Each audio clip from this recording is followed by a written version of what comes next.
Bonjour et bienvenue dans Prière Inspirée. Je suis heureux de vous retrouver pour cette semaine où nous allons parler de finances, on va parler de dons, on va parler comment on peut augmenter nos finances, augmenter en tout cas nos dons, diversifier nos finances et nos dons.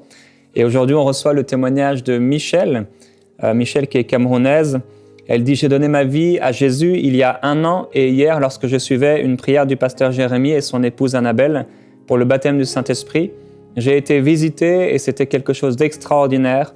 Je n'avais jamais ressenti quelque chose de semblable et je tenais tout d'abord à vous remercier et j'espère que ce couple magnifique que le Seigneur utilise recevra ce message. Et oui, nous recevons vos messages, nous recevons vos témoignages aussi. On reçoit aussi vos sujets de prière et c'est une grâce pour nous que de pouvoir nous associer à votre foi, dans vos combats de la foi et de pouvoir aussi ensemble se réjouir de ce que le Seigneur fait à travers vos vies. Et on remercie le Seigneur pour ce mouvement du Saint-Esprit qu'il manifeste à travers cette émission, à travers cette chaîne de télévision EMCI TV, on glorifie Dieu. On a aussi un autre témoignage de Sylvie. Voilà, je m'appelle Sylvie, je suis catholique et depuis bien des années, je fais des rêves prémonitoires et il m'arrive même de ne pas dormir car mes rêves s'enchaînent. Depuis 1 an, je parcourais votre site enseigne-moi.com sans plus, mais depuis 1 an, pendant cette même période, j'ai jeûné, un jeûne qui a duré 40 jours. Je me battais sans cesse avec le diable, car son but était que j'oublie mon Dieu d'amour, mais c'était sans succès. De temps à autre, Satan attaquait, mais je continuais dans la prière. Et voilà, depuis décembre, j'ai reçu une révélation suite à un message du pasteur Lebeau. J'ai écouté ses vidéos jusqu'à ce que je tombe sur vos prières, que je faisais en même temps que vous. Et là, j'ai commencé à avoir des visions de la lune, des 4 chevaux de l'Apocalypse. Et hier, le 31 janvier, donc il nous a envoyé ça il y a maintenant quelques temps, tôt le matin, j'écoutais vos prières sur la prière en langue et j'ai senti quelque chose de merveilleux en moi. Je ne comprenais pas, des larmes se sont mises à couler et j'ai commencé à sortir des mots que je ne comprenais pas. Et puis j'ai parlé en langue et loué le Seigneur en langue et aussi j'ai senti quelque chose de merveilleux en moi. Mais dans la nuit, j'avais pas mal de questions qui m'assaillaient. Comment être sûr que c'est le vrai et non le faux parler en langue, la langue du diable ? J'ai prié toute la nuit afin que le Seigneur m'apporte la réponse. Et Sylvie, je voudrais t'encourager, si c'est ton cas, à te défaire de toute idole que tu pourrais avoir dans ta maison, que ce soit des icônes, que ce soit des images qui sont là, qui ont été faites pour l'adoration, que ce soit peut-être des choses, des pendentifs sacrés ou religieux. Je t'encourage vraiment à te défaire de toutes ces choses-là parce que c'est vrai que Dieu peut nous parler par des rêves, mais ce n'est pas du tout la volonté de Dieu de nous empêcher de dormir avec des songes et des songes qui reviennent. Et je pense comprendre qu'il y a aussi des oppressions spirituelles qui t'entourent et des choses qui ne viennent pas de Dieu. Mais en tout cas ici, la prière en langue, c'est celle de Dieu. Les gens se posent parfois la question, quand je suis baptisé du Saint-Esprit, est-ce que c'est la prière, est-ce que c'est la langue du diable ? Non, pas du tout. Je crois que quand on demande à Dieu le Saint-Esprit, il nous le donne, comme il nous dit dans sa parole. Donc, il n'y a pas d'inquiétude à se faire là-dessus, mais je pense qu'il y a un mélange plutôt au niveau de la doctrine, au niveau de la foi. Et c'est plutôt là que je vous encouragerais, donc, Sylvie, à faire attention et à mettre votre foi toujours dans le Seigneur Jésus-Christ, lui seul. Ni dans des morts, ni dans des saints, ni dans des pratiques idolâtres ou religieuses, mais toujours en Jésus-Christ. Alors, donc, on se réjouit pour le Seigneur qui remplit du Saint-Esprit encore aujourd'hui. Et si vous n'êtes pas rempli du Saint-Esprit, mettez votre confiance en Dieu et qu'il vous remplisse maintenant même au nom de Jésus-Christ. On va cette semaine parler de dons, de richesses. Dans cette semaine, une semaine de prière pour être riche et enrichir. Et en fait, on va bien sûr parler de non pas être riche pour nous-mêmes, mais être riche en bonnes œuvres, être riche pour le royaume de Dieu. Et pendant toute cette semaine, je vais vous donner chaque jour un petit exercice pratique pour vous aider dans vos finances, pour vous aider dans votre vie de foi. Et aujourd'hui, on va parler de comprendre la richesse selon Dieu et on va prier ensemble pour comprendre la richesse selon Dieu. Dans Genèse au chapitre 26 et au verset 12, on voit que la richesse financière est l'un des fruits de la bénédiction divine. Souvent, les gens se posent la question, j'ai de l'argent, est-ce que c'est bien, est-ce que c'est pas bien ? Ou ceux qui n'ont pas d'argent vont jeter la pierre à ceux qui ont de l'argent. Ici, on lit, Isaac sema dans ce pays et il recueillit cette année-là le centuple, car l'Éternel le bénit. Cet homme devint riche et il alla s'enrichissant de plus en plus jusqu'à ce qu'il devint fort riche. Donc, on voit ici que la richesse d'Isaac a été une conséquence de la bénédiction de Dieu dans sa vie. Effectivement, Dieu n'a pas de problème avec l'argent, mais Dieu a toujours eu un problème avec l'égoïsme et l'avarice qui est attaché parfois à la possession des biens matériels. Ici, nous voyons que la richesse financière est l'un des fruits de la bénédiction divine dans nos vies. Alors, ce n'est pas forcément tous les riches qui ont été, entre guillemets, bénis par Dieu. Certains, ce sont des choses naturelles. Certains, c'est suite à du compromis. Certains, à travers beaucoup de sueur, beaucoup de fatigue ou des bonnes idées. Certains, à travers un héritage. Mais il y a aussi certaines personnes qui sont bénies parce qu'elles marchent avec Dieu et Dieu les bénit financièrement. Et je voudrais avant tout dire que c'est la parfaite volonté de Dieu pour vous, mon frère, ma sœur, que vous soyez bénis au niveau des finances. Ça veut dire, c'est quoi être béni au niveau des finances? Ne manquer de rien. Père, donne-moi aujourd'hui mon pain quotidien. Donne-moi le pain dont j'ai besoin. Et ça, c'est la volonté de Dieu de vous nourrir. C'est la volonté de Dieu de pourvoir à vos besoins et il ne faut jamais l'oublier. Maintenant, dans Luc, au chapitre 19, au verset 2, il nous est parlé d'un homme riche qui s'appelait Zachée. Et on lit, « Et voici un homme riche appelé Zachée, chef des publicains, cherchait à voir qui était Jésus. Mais il ne pouvait y parvenir à cause de la foule, car il était de petite taille. Il courut en avant, monta sur un sycomore pour le voir, parce qu'il devait passer par là. Lorsque Jésus fut arrivé à cet endroit, il leva les yeux et lui dit, « Zachée, hâte-toi de descendre, car il faut que je demeure aujourd'hui dans ta maison. » Nous voyons ici Jésus-Christ arriver dans la vie d'un homme, dans la maison d'un homme, Zachée. La Bible dit que cet homme était riche. Donc il s'occupait, il était chef des publicains, il y avait des histoires d'impôts, d'argent. Cet homme était riche et on voit que lorsque Jésus rencontre cet homme, déjà il ne lui fait pas de reproche à cause de sa richesse, et Zachée ne va pas se repentir d'être riche. Lorsque le salut entre dans cette maison, Jésus voit que le salut est entré dans la maison de cet homme parce que Zachée va avoir une attitude différente par rapport à l'argent qu'il avait dans ses mains que quelques minutes auparavant. Et quand Zachée va dire « Maintenant, Seigneur, je donne la moitié de mes biens aux pauvres, et si j'ai fait du mal à quelqu'un, donc si j'ai volé quelqu'un, je vais lui rendre 4 fois ce que je lui ai volé ou ce que je lui ai pris. » Et Jésus dit maintenant « Voilà, le salut est entré dans cette maison-là. » C'est à partir de ce moment-là que Jésus va voir que le salut est entré dans la maison de Zachée parce que Zachée a commencé à avoir une attitude différente par rapport à l'argent. Zachée ne s'est pas repenti de sa richesse, mais Zachée a dit finalement, en gros, j'ai trop d'argent, je ne sais plus quoi en faire. Seigneur, j'ai donné la moitié de mon argent parce que j'ai du superflu et ce superflu, je l'avais gardé pour moi, mais maintenant je vais le donner. Je vais le donner aux gens. Et si j'ai fait du mal, financièrement parlant, si j'ai volé, je vais rendre 4 fois ce que j'avais volé. Donc, la volonté de Dieu, on voit un peu plus loin lorsque Jésus va parler donc à Zachée, quand Zachée va s'exprimer. Jésus va commencer à parler d'un homme qui a laissé des talents, on connaît cette histoire-là. Et cet homme va laisser des talents à l'un, un certain nombre de talents, etc., un autre un talent. Et on voit que la volonté du Seigneur, la volonté de Dieu, est que nous puissions faire fructifier cet argent. Fructifier nos talents, fructifier nos dons. Si Dieu nous donne des talents naturels, Dieu veut que nous puissions utiliser ces talents naturels et les faire fructifier. S'il nous donne des talents, des dons spirituels, il veut que nous puissions les faire fructifier. S'il nous donne aussi des finances, parce qu'on voit qu'il peut nous bénir financièrement, et c'est sa volonté, il veut que nous puissions faire fructifier ces finances pour le bien de son royaume. Et dans 1 Timothée au chapitre 6, au verset 17, 1 Timothée 6, 17, donc c'est l'apôtre Paul qui parlera ici à son fils spirituel, donc Timothée. Il lui dit au chapitre 6, au verset 17, « Recommande à ceux qui possèdent des richesses en ce monde de se garder de toute arrogance et de ne pas fonder leur espoir sur la richesse, car elle est instable. Qu'ils placent leur espérance en Dieu qui nous dispense généreusement toutes ces richesses pour que nous en jouissions. Recommande-leur de faire le bien, d'être riches en œuvres bonnes, d'être généreux et de partager avec les autres.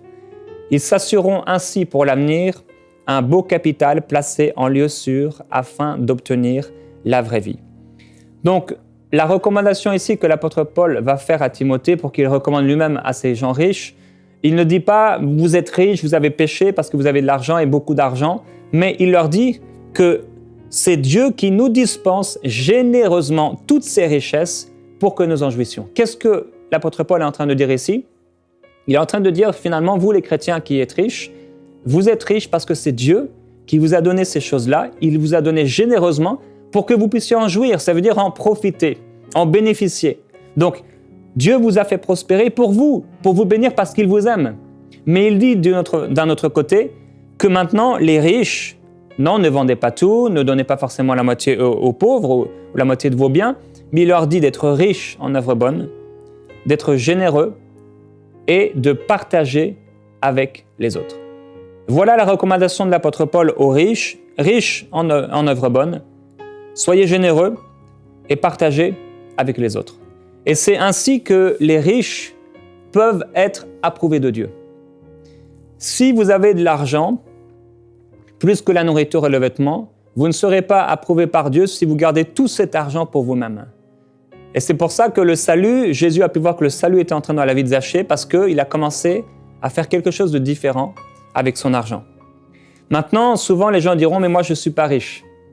Je ne suis pas riche, voilà, je n'ai pas une Cadillac, je n'ai pas telle voiture ou telle maison. » On voit que dans la Bible et quand l'apôtre Paul parle de la richesse, je crois que la richesse, c'est avoir plus que la nourriture et le vêtement. La richesse, c'est plus que la nourriture et le vêtement. Si mes besoins vitaux sont répondus, alors à ce moment-là, et que j'ai au-delà, je suis riche selon Dieu et je peux devenir une source de bénédiction.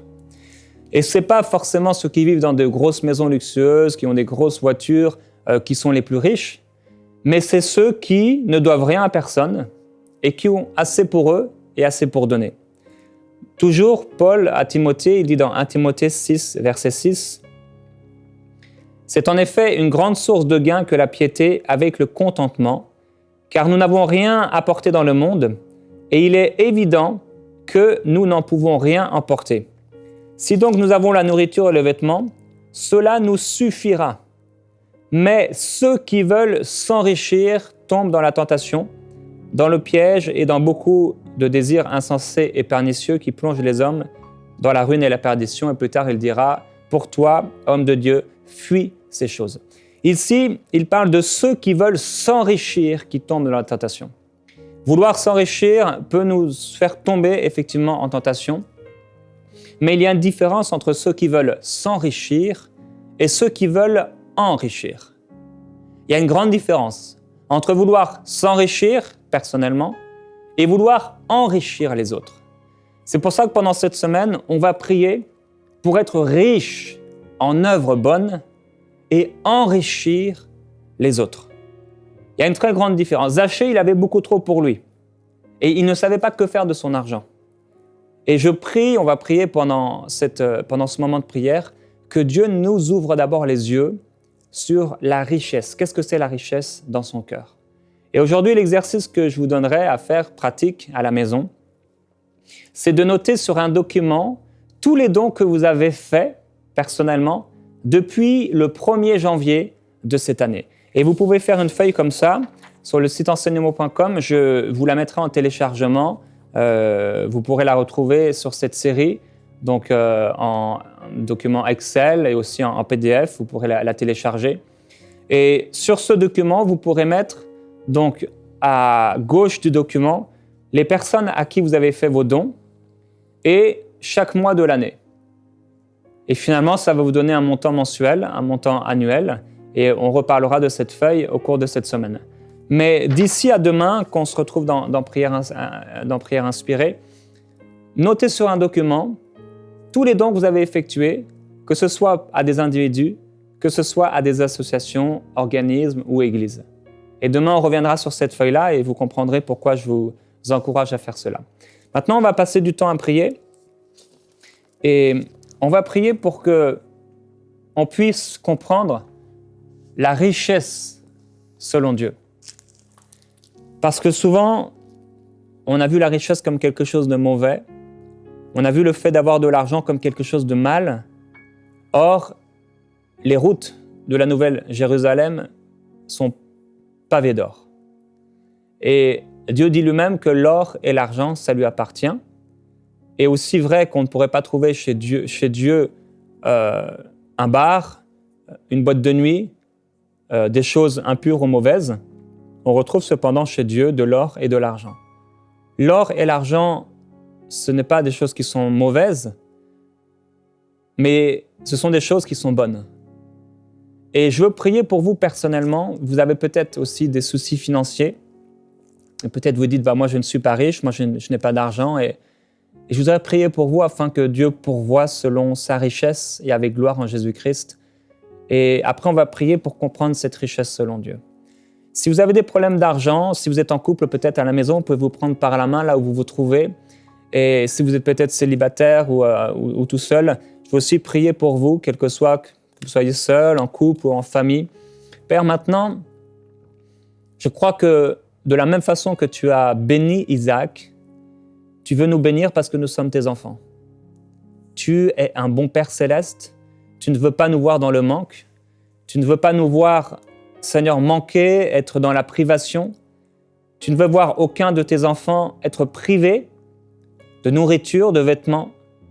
Mais parce que tu nous aimes, tu nous bénis. Et Père, je veux te glorifier pour ta bonté, pour ton amour, pour ta présence merveilleuse, parce que tu renouvelles chaque jour envers nous tes bontés. Et Père, je prie maintenant pour cette personne, pour cette famille, pour ce couple qui se trouve dans le besoin financier. Je prie que la gloire qui se trouve au ciel descende maintenant dans leur vie. Que la richesse qui se trouve au ciel descende dans leur vie et que tous leurs besoins soient pourvus. Père, je prie en accord avec ta parole qui nous dit que tu as le pouvoir de nous combler de toutes sortes de biens afin que possédant toujours, en toutes choses, de quoi satisfaire à tous nos besoins, nous ayons encore en abondance pour toute œuvre bonne. Selon ce qu'il est écrit, tu as fait des grâces. Des grâces. Et Père, je prie pour que cette pluie céleste, cette pluie de provision descende dans la vie de mes frères et sœurs. Je prie qu'il y ait des changements au niveau des finances, des changements au niveau des emplois, des changements au niveau des salaires, des changements au niveau des contrats, des changements, Père, au niveau des choses de ce monde. Dans la vie de mes bien-aimés, je veux proclamer ta bonté, ton amour et ta merveilleuse présence. Je te glorifie, extraordinaire Jésus-Christ, de ce que tu accomplis en cette journée, à nouveau, ta promesse. Tu es bon, tu es merveilleux. Comme tu as pourvu pour Isaac, comme tu l'as béni en le rendant riche et en l'enrichissant de plus en plus. Père, je prie cela pour ton peuple, afin que ton peuple puisse enrichir ceux qui sont dans le besoin. Je prie que tu pourvoies leurs besoins au-delà de toute pensée humaine, au-delà de tout besoin humain, pour qu'eux-mêmes puissent pourvoir aux besoins de leur entourage. Et Père, je prie aussi aujourd'hui particulièrement, avec mes bien-aimés, on veut comprendre la richesse selon ton cœur. Comment tu vois ça? Père, comment tu perçois l'argent? Comment tu perçois la richesse? Alors qu'il y a des pauvres, alors qu'il y a des riches, alors qu'il y a de l'égoïsme, de l'avarice, alors qu'il y a des déséquilibres financiers, des gens qui sont privés de tout, des gens qui ont tellement qu'ils le dépensent n'importe comment.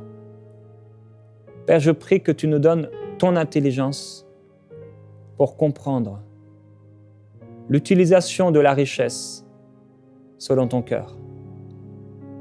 Je veux vraiment prier pour mes bien-aimés, Père, pour une sagesse divine et une intelligence concernant les finances. Ta parole nous montre que parfois même les gens de ce siècle, les gens de ce monde sont plus avisés concernant les choses de ce monde que tes propres enfants. Et Père, ce n'est pas normal. Je prie, Père, que tu nous donnes ta pensée, ton intelligence, ta façon de voir l'argent. Cet argent qu'on utilise jour après jour, cet argent qu'on dépense, cet argent dont on a besoin pour se nourrir, pour se vêtir, et pour faire du bien.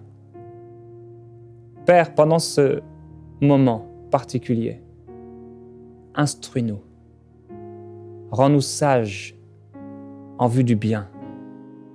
Donne-nous ton intelligence et ta façon de penser, ta façon de voir l'utilisation de l'argent que tu as mis dans nos mains.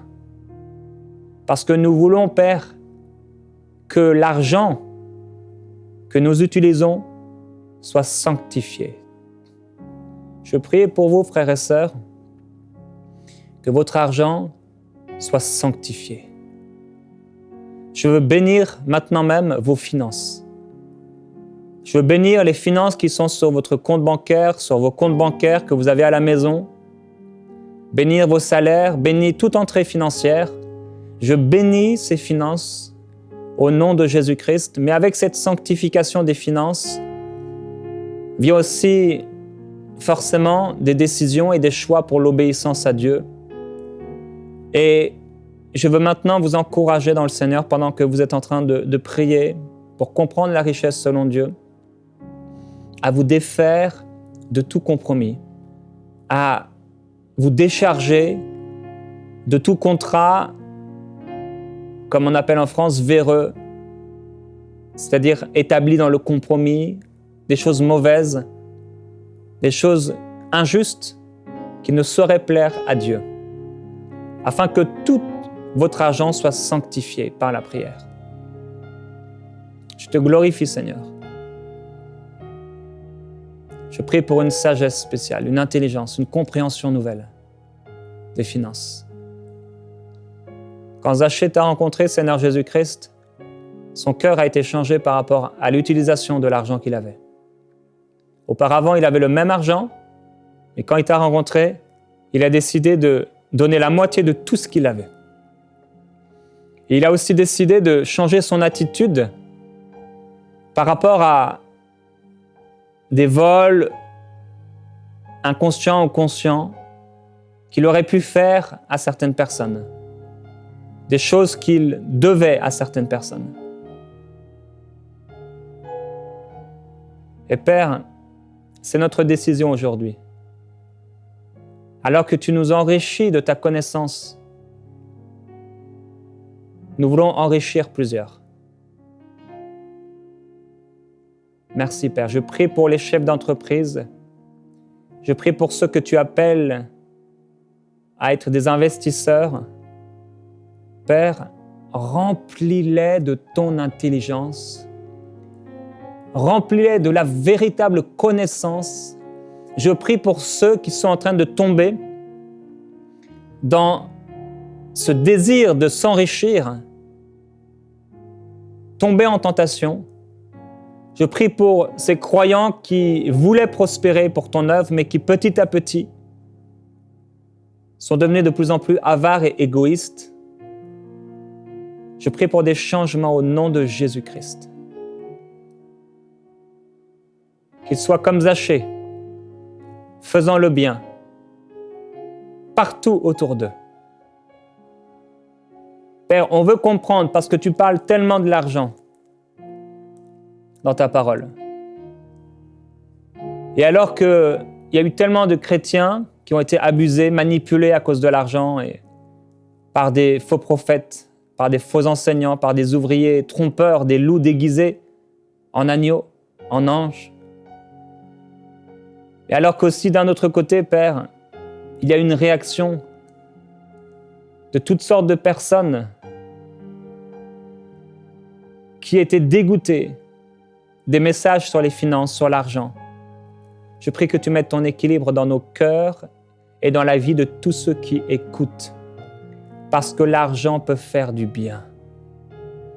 Nous acceptons ta parole qui dit que parce que tu bénis Isaac, il récolta 100 fois ce qu'il avait semé.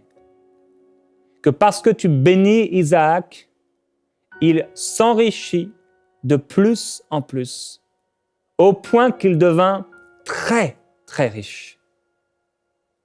Et Père, nous croyons que tu appelles plusieurs personnes parmi ton peuple à devenir très, très riches pour devenir une source de bénédiction.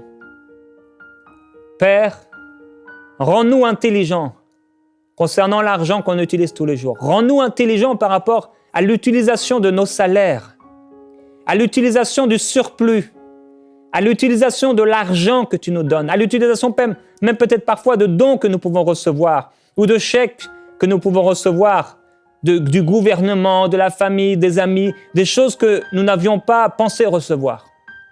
Je prie cela pour mes frères, pour mes bien-aimés, Père, afin qu'ils soient intelligents, comme tu as été intelligent concernant l'argent. Comme quand tu as dû payer l'impôt et cet impôt s'est trouvé dans la bouche d'un poisson. Nous ne voulons pas nous inquiéter. Nous ne voulons pas craindre. Nous ne voulons pas avoir peur. Nous refusons l'inquiétude. Nous refusons, Père, de parler comme le monde parle par rapport à l'argent. Nous refusons l'avarice, l'égoïsme, les désirs égoïstes et mauvais.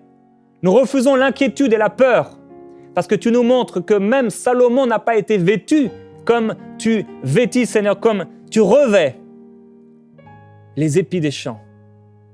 Tu es Dieu et tu es glorieux et c'est ta parfaite volonté de nous vêtir d'une manière royale. Tu nous le montres dans ta parole. Tu es bon et tu pourvois à tous nos besoins.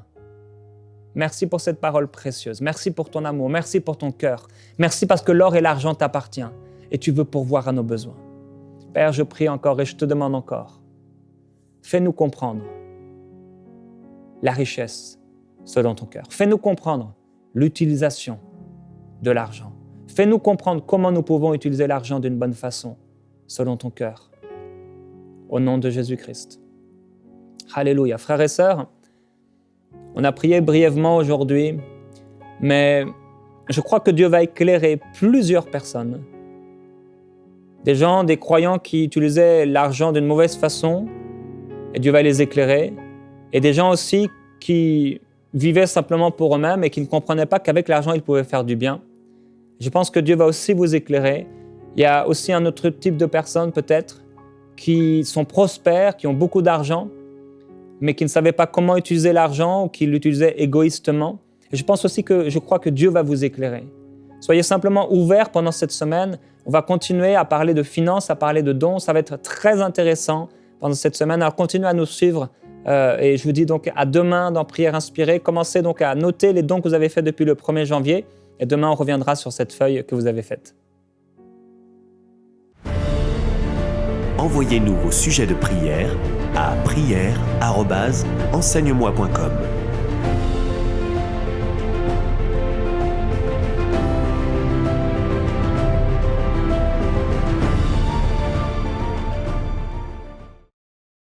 Cette émission est rendue possible grâce au précieux soutien des partenaires d'Enseigne-moi Canal International. Retrouvez tous nos programmes sur emcitv.com.